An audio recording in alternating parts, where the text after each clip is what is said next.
Everyday injustice. Too many wrongful convictions. Corruption has infected the criminal justice system, leaving too many people helpless, fighting for their lives. Instead of receiving justice, people suffer. Is that why they say justice is blind? Hello. Hi. I'm Darlene. This is Kendra. Hi, nice to meet you guys. Nice to meet you too.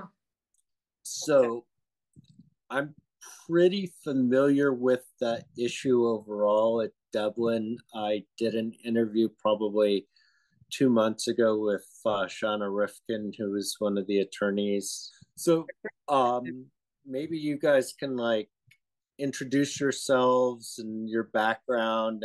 I'm gonna go ahead. Well, my name is Darlene Baker, and I was incarcerated at Dublin camp from 2022, April 2022, and I was released February of 23. About a month after I entered the camp, a medical officer sexually assaulted me in a violent way. Locked the door, and it was quite upsetting. Afterwards, when he let me out, I reported it to two psychologists and to a doctor, and there was no remedy from reporting it. And one of the psychologists recommended I report it outside of Dublin. So after that, the officer withdrew my medication, stopped bringing me medication for several months. And there were some other things that happened. My family ended up connecting me with Congresswoman Jackie Spears. I know you know her. She's retired now, but back in the beginning, she was very active with storming the doors to Dublin and trying to get information. And I became a whistleblower for her office, congressional whistleblower during my time there. And I signed a release, and several of us signed releases for our records to go to the Senate hearing in December of 23. And once I was released, I've been active with this group ever since then. And we've seen all the positive steps come out of our work with the class action and the special masters being appointed and her report and the facility closing. So. And are you a party on the lawsuit? I am not a party on the class action lawsuit. Okay. Are you surprised that this has made as much headway as it has? I very clearly remember how we all felt when I was there, and I was there a short term compared to many others, but there was feelings of despair and futility, and that there was nothing we could do while we were in there, and we watched atrocities happen every day. And when I began working with this group, and it's very much a grassroots group, you know this, I've been amazed and just delighted to see how much they've been able to accomplish, because I did not expect it, but it was a lot of work, and it's been great results. I mean, so I've been, a reporter now for 18 years, and I've been covering these kind of things for at least 15 years. And I think what surprised me the most is not that it happened, unfortunately, because I think we all imagine this kind of thing is happening everywhere. It's just not getting reported and people aren't getting caught. What really surprised me was that it actually got to the point where somebody actually did something about it, because you just don't see that happen. And we had a very an extremely competent and thorough judge appointed. Judge Gonzalez Rogers has been so thorough in her work since this class action was filed, including, I think you probably already know, she spent the better part of her Valentine's Day 12 hours or something at Dublin with us, interviewing. Yeah. And Kendra was there at the time. Yeah. So Kendra, why don't you tell me a little bit about your background and how you got involved? So my name is Kendra Drysdale, and my experience was with my counselor there who assaulted me during a pat down search, and I reported it to the DOJ. I had been warned by other people, do not report it inside the BOP. The retaliation is horrible. And so I reported it directly to the DOJ, the OIG staff email that is supposed to be completely confidential and not be, revealed that you reported anything within the BOP.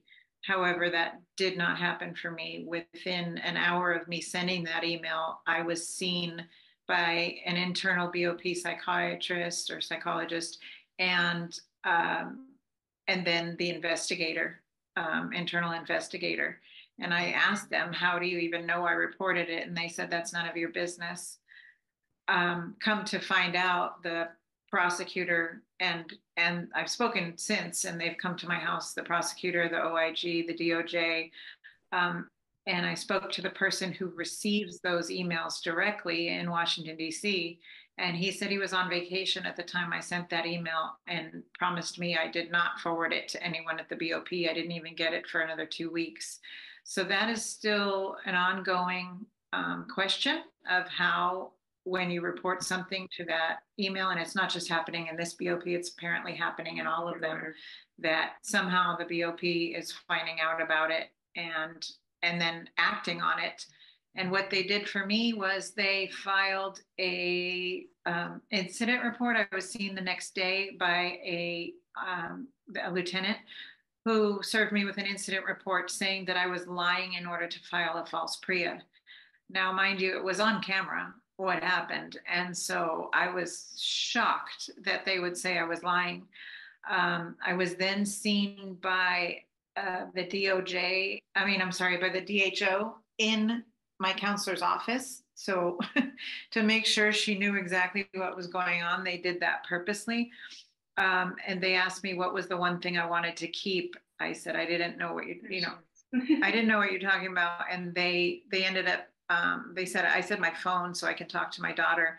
They said, we're taking your phone, we're taking your email, we're taking your video visits, we're taking your in-person visits. And she looked at the other officer and said, what else can we take from her? And she said, oh, her job, because I worked at commissary. So they fired me from my job. They took my commissary rights for 7 months. And the biggest thing they took from me was my out date. I was supposed to leave in October, and they raised my points, so I wasn't unable to leave. And then they, quote unquote, miscalculated my points for the next, 4 months after that. No, 5. Yeah. I ended up being over incarcerated, and thank you to our legal team, Susan being one of them, who fought really, really hard to get me out during the closure. So I was there when they decided to close the prison. We learned that by the television that said across the bottom of the screen at 6 a.m. in the morning, the Dublin prison closing today. And we were all shocked because absolutely nothing had been told to us that the prison was closing or anyone was being transferred.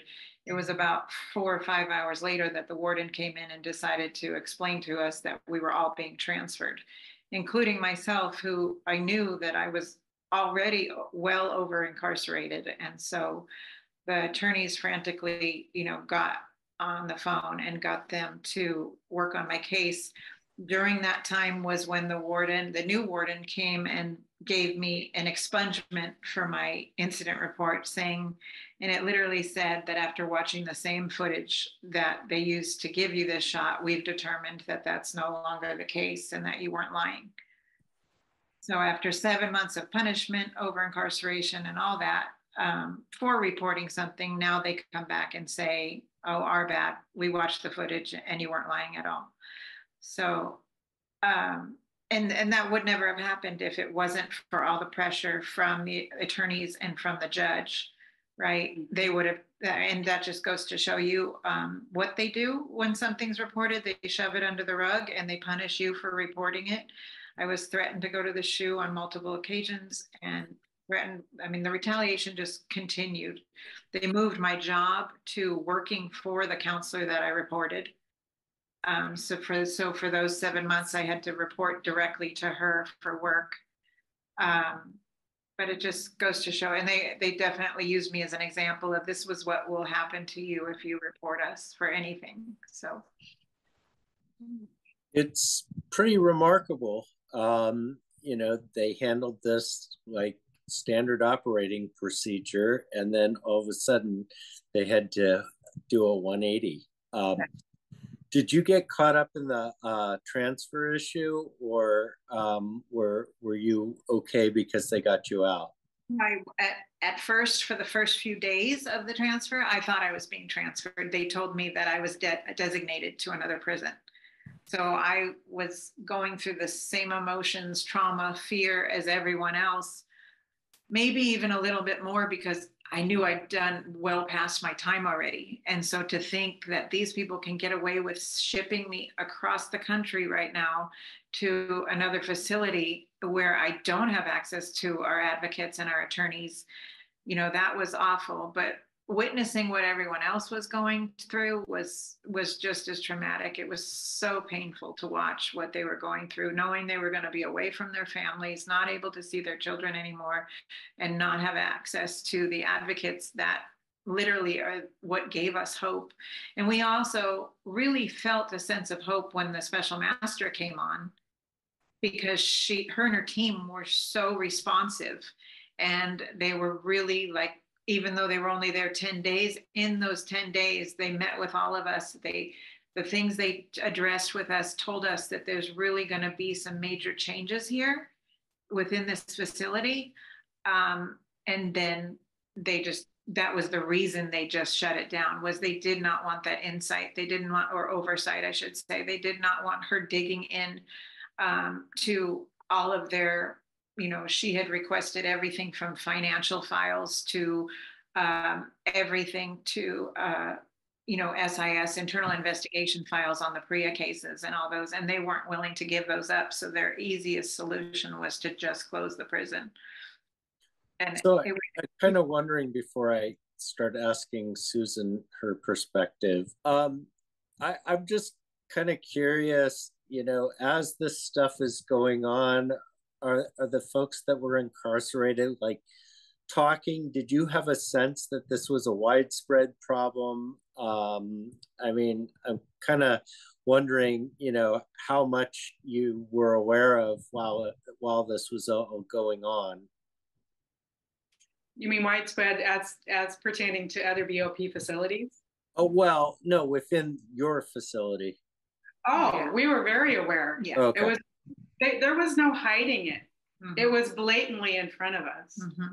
I mean, they didn't even bother to try to hide their behavior. Okay. Yeah, that's kind of what I was wondering. Okay, thanks. So Susan, what's your role in all of this?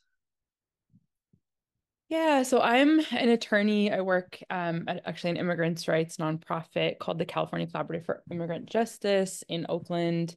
I started going to FCI Dublin in 2017 to work with and represent immigrant women who are incarcerated at the facility and were facing or vulnerable to deportation.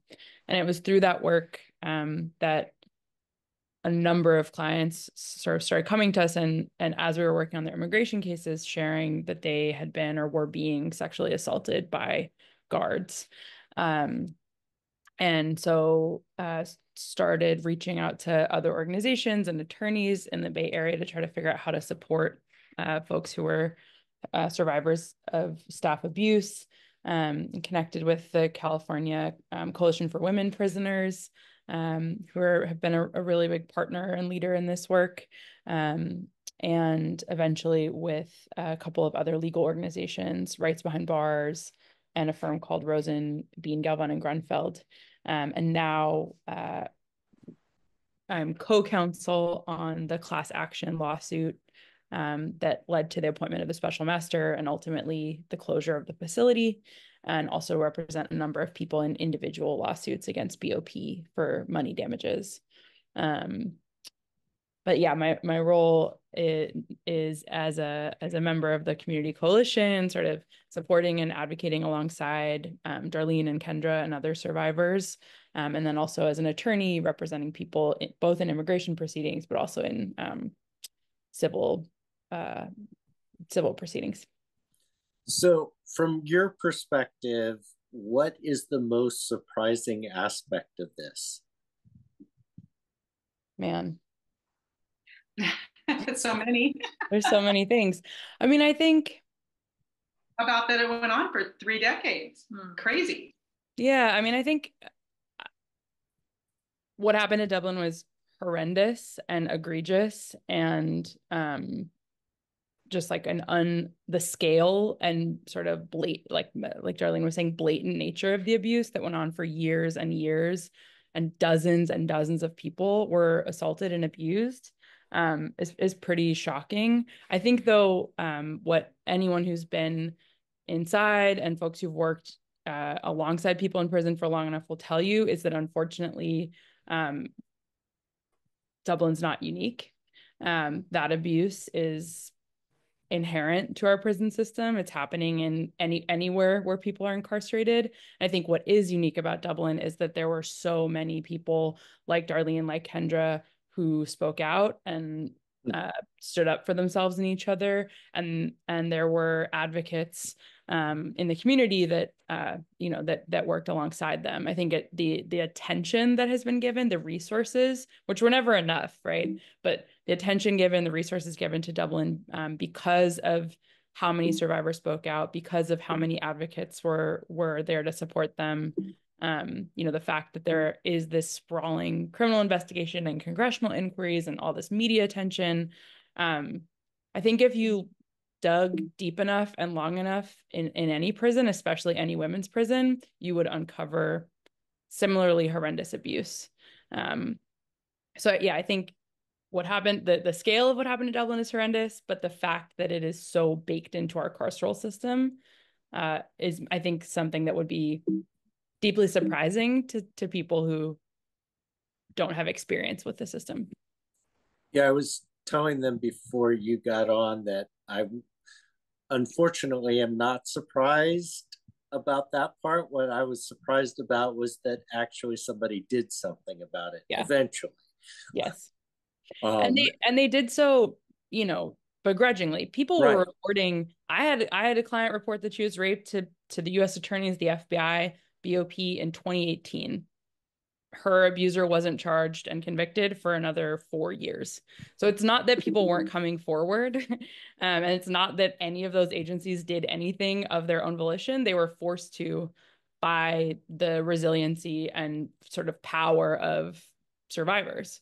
And I think that's an important point maybe to unpack a little bit, because so you said somebody came forward to a U.S. attorney in 2018 and they didn't do anything. Yeah. One of the first survivors I worked with was a woman who was subsequently deported. She's permanently barred from entering the U.S., permanently separated from her family. She was repeatedly raped by the facility chaplain throughout 2017 and 2018. She wrote to the U.S. attorneys and the FBI and was interviewed. She had a medical examination and a rape kit. He denied having assaulted her. They didn't charge him. They refused to support her or help prevent her deportation in any way, and she was permanently deported. And then once, because of public pressure, because of the sheer scale of the abuse, the criminal indictments began. He was ultimately indicted, not by the U.S. attorneys, but actually by the Civil Rights Division, and ultimately convicted of raping her. And she participated in his prosecution from outside the U.S., knowing that she'll never be allowed back into the U.S. That seems like a major failure of the system. Yeah. And I don't mean to, I'm not trying to downplay that, but no, the system has failed survivors, continues to fail survivors, but has failed survivors at every turn for years.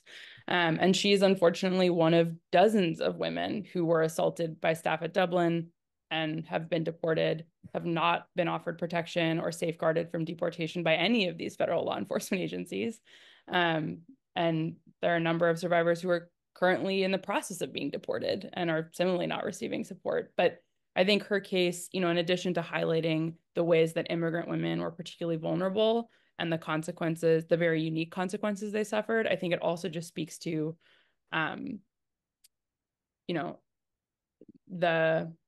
the failures of the system to listen to survivors who came forward for years before 2021, who made reports, who attempted to speak out. And I think, people who are coming forward, including folks who were transferred from Dublin, continue to not be believed, continue to be retaliated against, continue to suffer consequences for trying to speak out. And then, that's not to say anything about all of the folks in other facilities who don't have the same resources, who don't have the same access. And I think an unintended consequence of BOP shutting down Dublin and transferring over 600 people to basically every federal women's prison in the country is that group of people who became incredible advocates for themselves and learned the system and learned how to advocate for their rights are now teaching others to do the same. And we have been contacted by people who've been sexually assaulted by staff in basically every women's federal prison in the country at this point, in part because those people have now connected with folks who were transferred from Dublin. And I want to ask Darlene and Kendra, what was your first experience like in terms of trying to report something that happened to you? I reported the incident to two different psychologists. One was, shut your mouth. We don't do any mental health care. If you become bad enough to where you're suicidal, we'll put you in the shoe for your safekeeping. And the other psychologist said, go outside of this facility. This is not safe for you to report. And that was my experience internally. I did not try to go anywhere in SIS or Lieutenant Putnam or any of those because I had watched other women not have any success internally. I mean, Susan, aren't they mandated reporters? I think, I couldn't speak to what sort of rule, based on their credentials, what professional codes apply to each provider in the facility. I can say that there are policies and regulations that require, that there is supposed to be a policy that BOP staff are supposed to follow when someone comes to them to say they've been harmed by a staff member. They did not follow those policies for years. They are not following them now. And Darlene's experience is unfortunately, I think, a really common one. And Kendra, I wanted to get your experience as well. So yeah, I think I spoke to that a little bit, but yeah, that I reported it directly to the DOJ and OIG, which was supposed to be outside of the BOP, but somehow our camp administrator, Morgan Agostini, found out about that email within an hour of me sending it. She then sent a email to the psychologist and to the internal affairs, the SIS investigator who's supposed to investigate the staff. His name's Lieutenant Badazan. He replaced Putnam. But yeah, that's when they came to see me. And basically, from my gathering from what the prosecutor told me is that her email basically said, handle it. In other words, shut it down. Right. And that's why they gave me the incident report for lying while knowing that I wasn't lying. So, and I know this is a big question and we don't have time to answer all of it, but I mean, obviously, this incident's going to get handled through the litigation and the special master, but clearly, this is happening everywhere. And, it shouldn't, to be quite frank, right? So, I mean, how do we start to chip away at this? really curious what y'all think. Go ahead, Kendra. We are chipping away. Yeah, I mean, that's we're what chipping we're away doing, substantially. right? I think giving them little a voice, bit by little bit. I think by giving them a voice, letting them know, because that's what changed everything for us, was knowing we had advocacy, right? So the more we reach out, and that's a part of what this weekend is about expanding that with other survivors. And so bringing them in, and so we can just have eyes and ears and a voice throughout each facility. And I mean, I've been in 2 federal facilities before this one, and just on this case. And so I'm well aware and have experienced it and seen it with my own eyes, that this is not just happening at Dublin, it's happening everywhere. But and the big thing is just the pressure on the BOP. And I hope that this lawsuit does that, is that their ability, and now that we have also the Federal Oversight Act passed, then now they have some sort of oversight. Before, everything was just policed by themselves, and they were able to shove everything under the rug, where I don't think that's going to happen anymore. I'm hoping that, those things change, that now that they have some oversight and some people looking into what's happening and what's going on and why wasn't anything done about this, I think they're going to be a little more gun shy about, retaliation, for one, for reporting, and hopefully the act itself will stop. That's the goal, right? Is that the act itself will stop. But even so, when it does, the goal is to get women, the therapy they need, but also the ability to report it so that it does stop and that those people are held accountable. Yeah, I just add, I think the BOP has proven and continues to prove, frankly, that they are unwilling and unable to change themselves.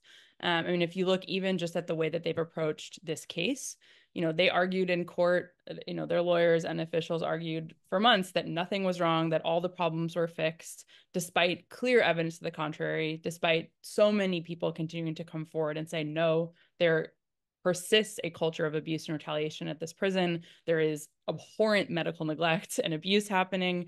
They denied until the court ordered oversight, and they did a 180, and all of a sudden we're arguing that things were so bad that they had no choice to close the prison, which facially, it's just an absurd argument. But I think they have not taken responsibility or accountability for the harms that were done at Dublin and continue to be done to people who were transferred from Dublin, and they show no signs that they will. And so the change is going to have to come from outside of BOP. I think ultimately the only way people will be safe, I don't think there is a world where BOP can keep people safe. I think the ultimate goal and solution is decarceration. There are so many people in BOP facilities who could be released right now, even just under the laws and authority that BOP has. They should come home. But I think there are also systemic changes that can and should be made that, Dublin survivors are pushing for, that we've demanded through our lawsuit, some of which are reflected in the Oversight Act that passed. But there needs to be ways for people to report staff misconduct externally and safely. People need to have consistent access to attorneys and community advocates. People need to have access to quality community-based mental health care, including after they've been assaulted by guards. There needs to be accountability for staff. Staff cannot continue to keep working either in BOP facilities or on essentially paid vacations after they've been credibly accused of sexually abusing people. There's just so many basic things. It's not rocket science, and none of us are saying any of this for the first time. But there need to be profound systemic cultural changes to the way BOP operates. And Darlene, wanted to get your thoughts as well. It was interesting. The latest argument with Judge Gonzalez Rogers was BOP said, okay, we shut down BOP, everything's safe, all's good, we can dismiss our case now. And she was smart enough to see past that, because really the bottom line is, and you all know this, is BOP cannot self-regulate. they can't. They've proven that they can't, and it goes from not only Dublin, but it was at regional, it was in central in Washington D.C., and the special master made a great point of all of this. It's so intertwined and tied together. You need an independent third party constantly regulating them. Otherwise, they won't. And you'll end up with this harm that we've had for 3 decades now. The stories are so sad for 3 decades, and this hurts women so badly. I can't even try to articulate how much rape, especially in incarceration, hurts women. It's almost can't come back from it. I can definitely see that. I think all 3 of you said the same thing, though, that the BOP cannot solve this.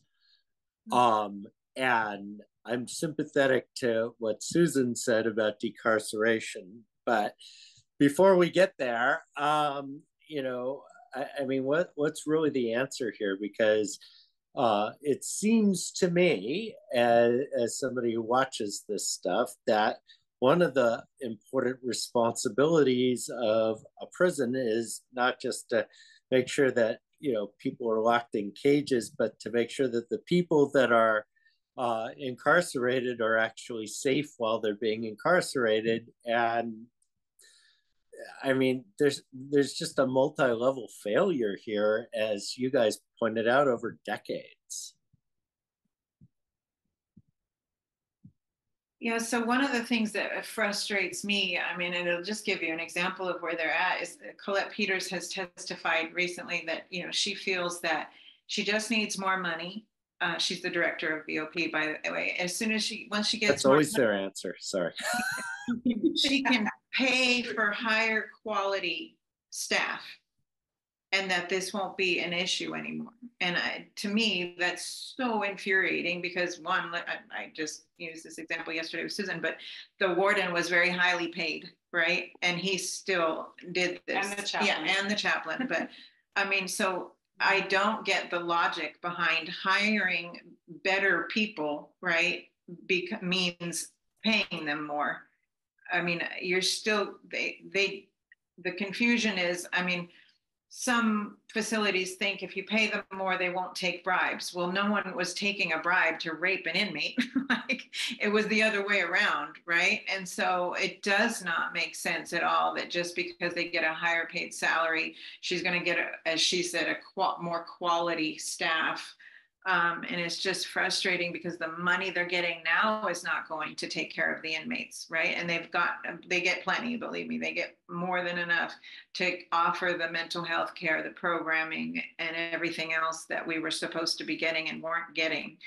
The quality food, all of it. I could go on and on about, you know, just the financial misappropriation at the BOP is insane.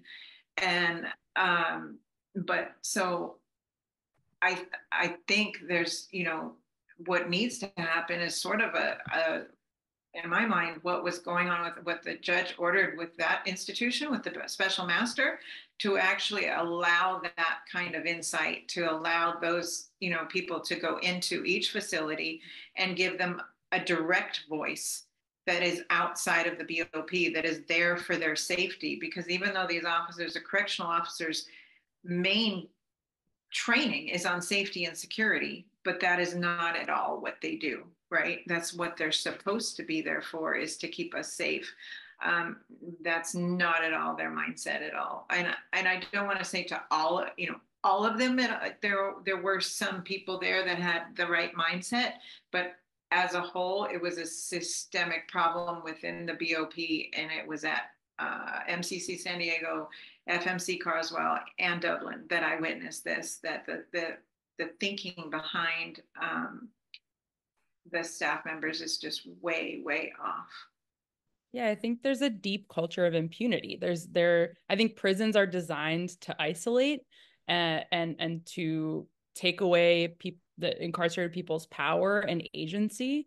And when you have an environment where people are cut off from the outside world and their support systems, and then you give guards absolute power over every aspect of a person's life, that is so ripe for abuse. And until that fundamental culture changes, that guards can punish and retaliate and abuse without any consequences or accountability or transparency, it doesn't matter how much you pay them, it doesn't matter how many resources, it doesn't matter how shiny and new your prison is, abuse will happen. Yeah, I'm amused by the notion that paying them more money will improve. But I really appreciate you guys sharing your story. I Darlene and Kendra, I really marvel and tip my cap to you guys for fighting back. It's really important, and I'm really glad that you've seen fruit from this fight, because a lot of times when I interview people, they try to fight back and then they don't end up getting anything, and then they get even more frustrated, as you can imagine. So I really tip my cap to you guys, and thank you, Susan, as well, for fighting this fight. So thank you to George Powell and Norman Mousequake Barrett for the use of our opening, Everyday Injustice. You can see more of George's music at www.justiceforgeorgepowell.com.